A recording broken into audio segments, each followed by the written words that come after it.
Good morning, students. Today we are going to discuss session 7 of chapter 6 from your class 12 biology syllabus. The name of the chapter is Molecular Basis of Inheritance. Already we have completed 6 sessions from chapter 6, and from these 6 sessions we came to know a lot of things from molecular biology. The first thing is the different kinds of the experiments on genetic material. The second thing is the nucleic acid structure and function. Third, the DNA structure and function. Fourth, DNA replication. Fifth, DNA transcription. And the last, in this last video, we actually came to know about the genetic code. So in this video, we will discuss DNA translation process. So first thing, you have to know what is the basic meaning of the translation. What is the basic definition of translation? So actually translation means this is actually the formation of the RNA to protein. This is the transformation of the RNA to protein. Okay. So this is the basic thing, that what is the basic definition of translation, that it's actually the decoding the coded information carried by mRNA into protein is called the translation, or there is synthesis of the polypeptide chain on mRNA strand with the help of the tRNA and ribosome is called the translation process. So this is the basic definition of translation. The basic definition of translation, that it's actually the decoding the coded information, coded actually the all those information which is coded by the genetic code is carried out by the mRNA into protein is called the translation process. So this translation takes place in the cytoplasm, and the required component of the translation are: the first thing is the mRNA, second one tRNA, third one ribosome, fourth one amino acid, fifth one amino acid synthesis, sixth one peptidal synthesis, seventh ATP, eighth GTP, and the ninth is magnesium ion. So there are total 8 substances components are required for the translation process. So I am repeating again, what is the meaning of translation? Translation means actually the transfer of the RNA to protein, actually the protein formation, that's called the translation process. The next thing, actually this is the overview of the procedure of translation. This is the overview of the procedure of translation, that this process of translation actually takes place by 5 steps. The process of translation takes place by 5 steps. The first step is the activation of amino acid. The first step is the activation of amino acid. The second step is the attachment of the activated amino acid to the tRNA. Attachment of activated amino acid to the tRNA. Okay. The third one is the initiation of the polypeptide chain. Fourth one is the elongation of polypeptide chain, and fifth one is the termination of polypeptide chain. Okay. So there are total 5 steps. 5 actually the procedures of translation actually takes place in our body, and this translation process actually takes place in the cytoplasm.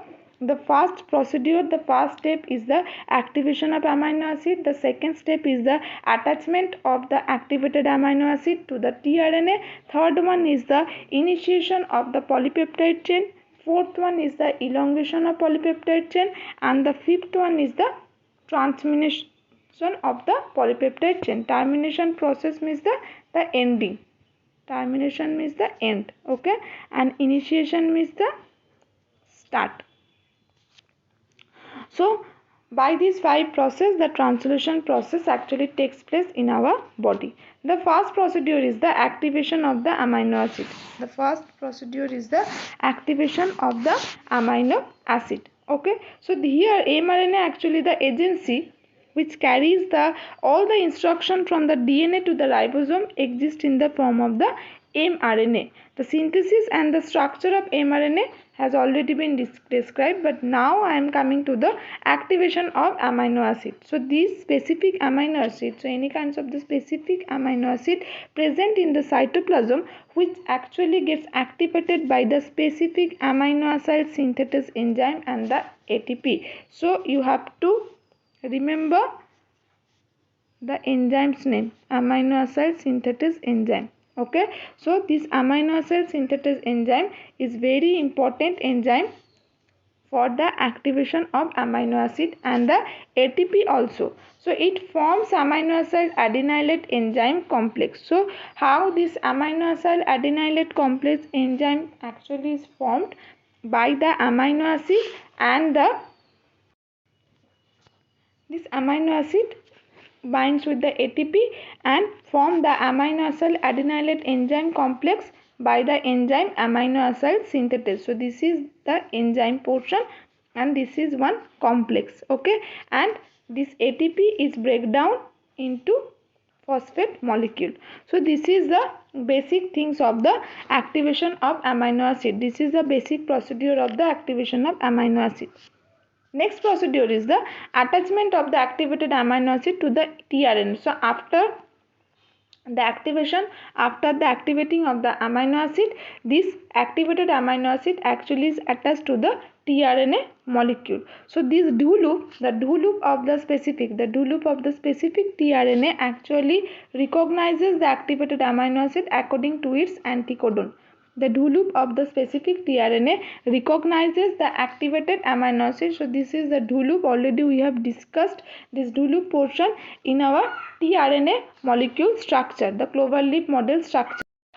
This do loop actually activates the specific tRNA, recognizes the activated amino acid according to this anticodon portion. Okay, so this activated amino acid binds to the 3' end of the tRNA. This activated amino acid binds to the, this is the 3' end, this is the 5' end. Already we have discussed this Cloverleaf T model, tRNA model in our last video. I think all of you have gone through it. So this activated amino acid binds to the 3' end of the tRNA and it results in the formation of the amino acid tRNA. So when the activated amino acid binds to the 3' end of the tRNA, so that time it forms the amino acid tRNA complex. Then it forms the amino acid tRNA complex. Okay. So this is the picture of this whole procedure. So this is the tRNA synthetase. So this is tRNA synthetase. This is the active site. Okay, and this is the amino acid activation site. So when this tRNA actually joins with this site, this tRNA synthetase site with the anticodon, with the proper anticodon, and this portion actually 3' end of the tRNA joins with this activated amino acid. Okay, so in this way this is formed. Next thing is the initiation of the polypeptide chain. Next thing is the initiation of the polypeptide chain. Okay, so what happened in the initiation of the polypeptide chain? That the ribosome binds to the mRNA at 5' end. The ribosome binds to the mRNA at 5' end. So here ribosome actually plays a great role for this polypeptide chain initiation process in this translation process.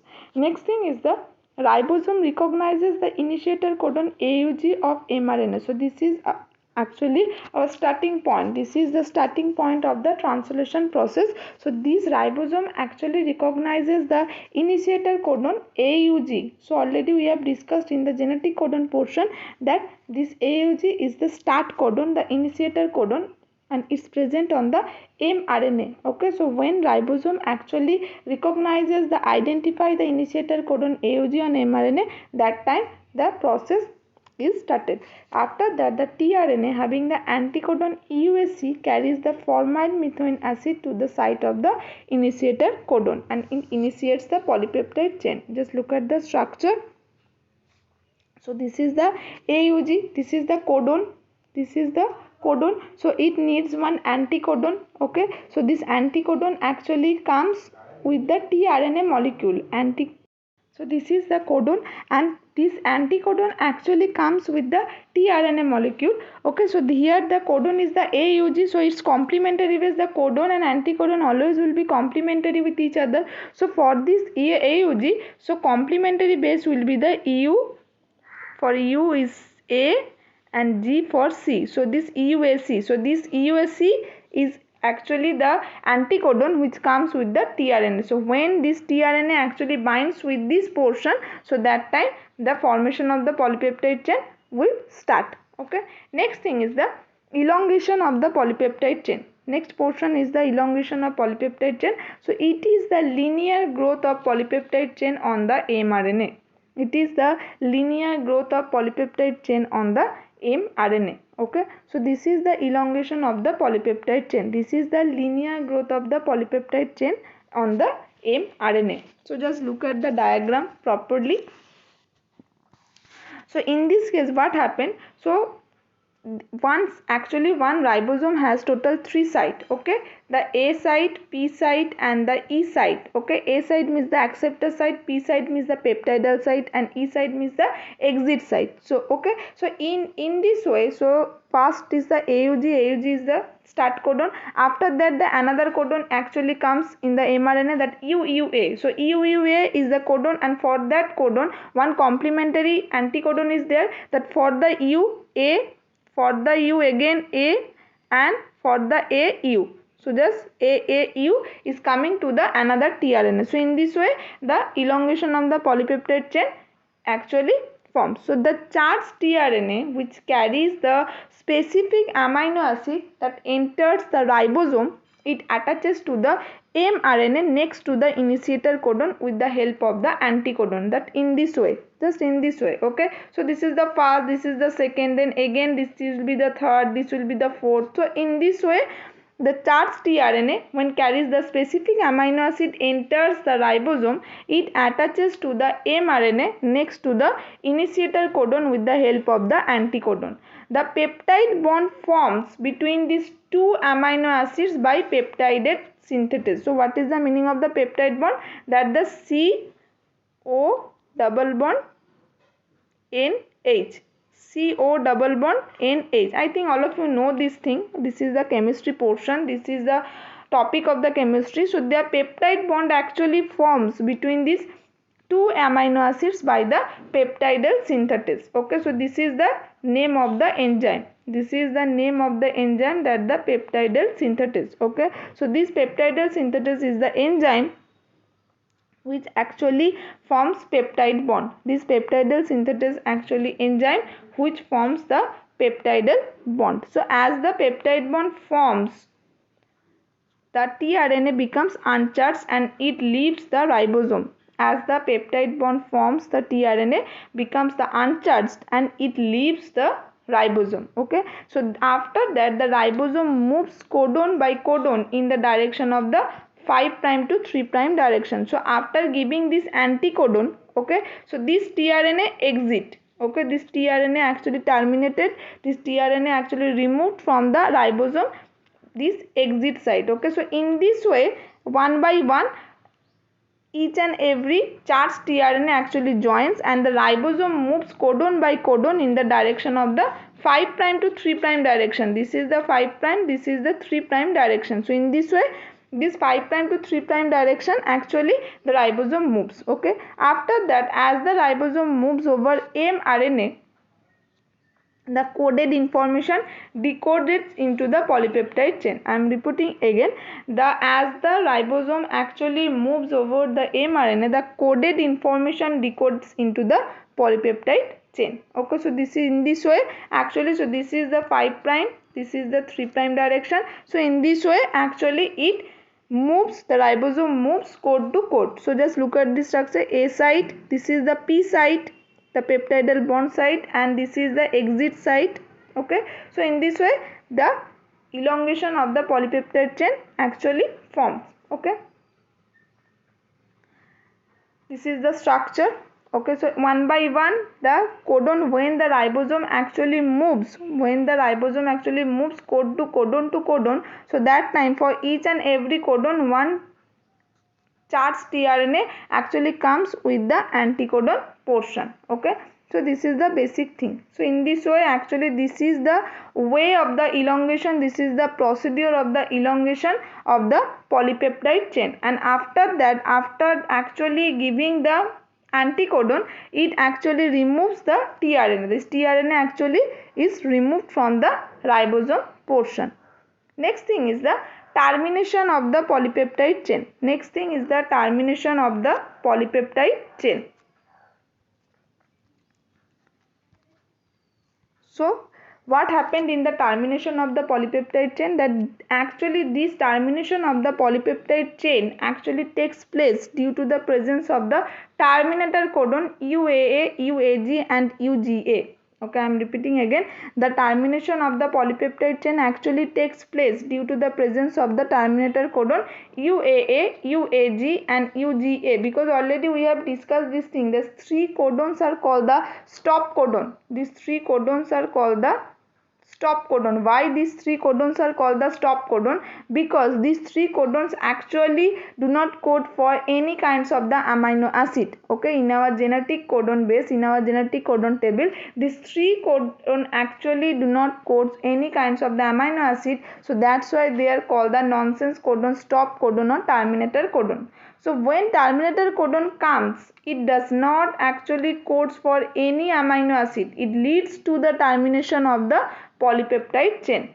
I am repeating again, when the terminator codon actually comes, it does not codes for any kinds of the amino acid. It leads to the termination of the polypeptide chain. So in this way, when in this way ribosome moves code to code, suppose here UAG is there. Okay, so for this UAG, no tRNA will come with the anticodon, because this UAG actually do not code any kinds of the amino acid. So the polypeptide chain actually synthesized releases out from the ribosome and it undergoes the folding to form the specific protein. So the ribosome leaves the rRNA. Okay, so when this ribosome, this whole ribosome, when it finds that the stop codon is there in the mRNA, that time no tRNA will come and the ribosome will be exited from the mRNA portion. So this is your actual the termination of the polypeptide chain. So this is when the UGA is actually shows up in the mRNA. So that time this is the termination signal, this is the stop signal for the translation process. So this is one amino acid is formed, one new nascent polypeptide chain is formed. Okay, so the ribosome actually break down because one 70S and 30S ribosome is there. Okay, two ribosome, one ribosome has the two subunit. I think all of you know that thing because already you have studied all those things in your class 11 standard. So this is your basic things of the translation procedure. This is the basic things of the translation procedure. Okay, next thing is this is the main actually diagram of the translation procedure. So in this way actually translation procedure starts. The first one is the initiator, second step is the elongation and third step is the termination. The first step is the initiation, second step is the elongation, third step is the termination. So in the initiation what happened, the AUG codon shows up on the mRNA, then it process actually starts, and after that after the elongation process, when the UGA sequence actually stop codon sequence actually shows up on the mRNA, that time the ribosome exited from the mRNA, ribosome break down to two subunits again and is exited from the mRNA and the procedure has been stopped. So this is your translation procedure. This is your translation procedure, and I think already we have discussed so many times that what is the basic importance of this translation, transcription, replication, all those things. So what is the basic importance of the translation? So suppose the translation procedure is not there in our body, then what happens? Then what will be the problem? So actually, suppose the translation procedure is not there in our body, then what happens? Then there is no amino, there will be no amino acid in our body, because through the translation procedure the main amino acid actually formed, this polypeptide sequence is formed. Okay, so if the amino acid is not there in our body, so there in our body is totally inactive in our body, and so many kinds of the disease will be there. Okay, the enzyme deficiency disease will be there, the amino acid deficiency disease will be there, the protein deficiency will be there. So for that reason these kinds of the translation, transcription and the replication is actually interconnected with each other, and Why this is interconnected with each other? Because this process is actually accumulatedly called the central dogma. So through this process the genetic information passed one generation to the next generation. So this is the basic thing. So through the DNA to DNA it's called the replication, DNA to RNA it's called the transcription, and RNA to protein is called the translation procedure. And through this procedure the whole genetic information actually passed, and this process is actually the unidirectional procedure. This process is actually the unidirectional procedure. So this is the basic actually the function of the translation process. This is actually the function of the translation process. So what is the basic function of the translation? That through this translation process the amino acid actually is formed.